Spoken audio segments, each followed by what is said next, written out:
ద్వారపుడి పాలరాతి శివాలయం చూడడానికి 2 కళ్ళు సరిపోవు. ద్వారపుడి ఆంధ్రప్రదేశ్ రాష్ట్రంలోని తూర్పుగోదావరి జిల్లాలో ఉన్న ఒక గ్రామము. ఈ గ్రామము రాజమండ్రి నగరానికి 18.6 కిలోమీటర్ల దూరంలో ఉంది. కేవలం అర్ధగంటలో చేరుకునే విధంగా ఉంటుంది. ద్వారపుడి గ్రామంలో ఫేమస్ ఏమిటి అంటే అది అయ్యప్ప స్వామి ఆలయం అని చెప్పాలి. అందుకే ద్వారపుడి అయ్యప్ప స్వామి పుణ్యక్షేత్రంగా వెలుగొందుతుంది. ఇక్కడున్న అయ్యప్ప ఆలయం గర్భగుడి కేరళలోని శబరిమల తరహాలో ఆశ్చర్యంగా కలిగించే విధంగా ఉంటుంది. ద్వారపుడి దగ్గర అన్ని దేవాలయాలను ఒకచోట చేర్చి కట్టడంతో ద్వారపుడి ఎంతో పవిత్ర స్థలంగా మారింది. ముఖ్యంగా ఇక్కడ పాలరాతితో నిర్మించిన శివాలయము చూడడానికి 2 కళ్ళు సరిపోవు.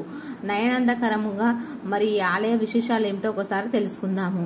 ఒకే ప్రాంగణంలో సుమారు 10 పెద్ద దేవాలయాలు. కాకినాడ 32 కిలోమీటర్ల దూరంలో రాజమండ్రి వైపు వెళ్లే కేనల్ రోడ్డు పక్కన ద్వారపుడి ఉంది. ఇక్కడ ఒకే ప్రాంగణంలో సుమారు 10 పెద్ద దేవాలయాలు ఉన్నాయి. పాలరాతితో 4 అంతస్తులుగా నిర్మించిన శివాలయము. పాలరాతితో నిర్మించిన శివాలయంలో స్తూపాకారంగా కింది నుంచి 4వ అంతస్తు వరకు వ్యాపించిన శివలింగం ఉంది.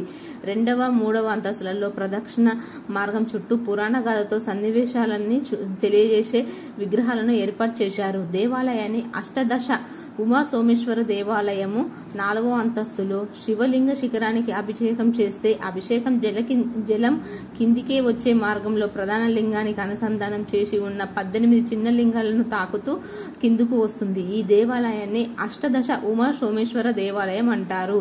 ప్రధాన శివలింగానికి పోసే అభిషేక జలము లింగంపై పడంతో పాటు ఒక్కసారిగా మిగిలిన లింగాలపై అభిషేకించడము ముగ్ధ మనోహరంగా నయనందకరంగా. శివాలయానికి ఎదురుగా నటరాజస్వామి, శివాలయానికి ఎదురుగా 2 వైపులా హనుమంతుడు, నందీశ్వరుడు తమ తమ హృదయాల్లో శ్రీరామ పట్టాభిషేకాన్ని చూపిస్తున్న పెద్ద విగ్రహాలు ఉన్నాయి. నందీశ్వరుడి గుండెల్లో సీతారాములు ఈ ఆలయంలో ఒక ప్రత్యేకతగా ఉంది. శివాలయం ఎదురుగా హనుమంతుడి విగ్రహం ఉండడం, అలాగే నందీశ్వరుడి గుండెలో సీతారాములు ఉండడము, ఈ 2 విషయాలు కొంచెం ఆశ్చర్యం కలిగించే విషయాలే.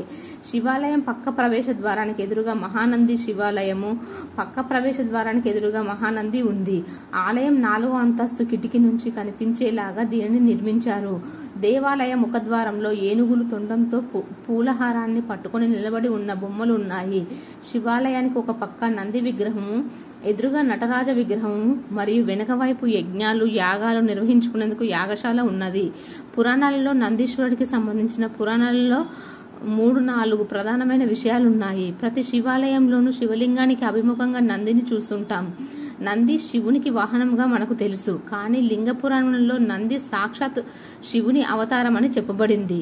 శిలాదుడు అనే మహర్షి అమరుడైన ఒక పుత్రుని కోసము శివుణ్ణి తపస్సు చేస్తాడు. శివుడు అతని తపస్సుకు మెచ్చి తానే అతనికి పుత్రునిగా శివుడు జన్మిస్తారని వరం ఇచ్చి అలాగే చేస్తాడు. అంతేకాకుండా కైలాసంలో శివుని ద్వారపాలకునిగా ఉండే 2లో ఒకరు నంది, 2వ వాడు మహాకాళి. నందికి నిత్యత్వం, దివ్యత్వము, బలము, అధికారమే కాకుండా తెలివి కూడా ఉందని చెప్పే కథ ఏమిటంటే ఈయన పురాణాలలో చెప్పబడిన ప్రథమ గురువులలో ఒకడంట. ఈసారి ఏదైనా శివలింగానికి వెళ్ళేటప్పుడు నందిని కేవలం ఒక వాహనంగానే కాకుండా ఇంకా మిగిలిన అంశాలు కూడా దృష్టిలో ఉంచుకొని చూడండి.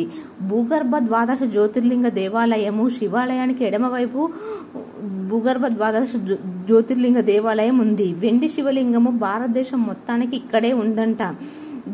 దర్శనానికి ఆడవారు చీరలో, మగవారు పంచలో సాంప్రదాయబద్ధంగా వెళ్ళాలి, లేకపోతే అనుమతించరు. బయట మగవాళ్లకు పంచలు 2 రూపాయలకు అద్దెకిస్తారు. అందరికీ ఇవి ఇస్తూ ఉంటారు కనుక ఎవరైనా అద్దెకు తీసుకుని లోపలికి వెళ్ళవచ్చు. ఇక్కడే విష్ణుమూర్తి యొక్క దశావతార దేవాలయం నిర్మాణంలో ఉన్నది.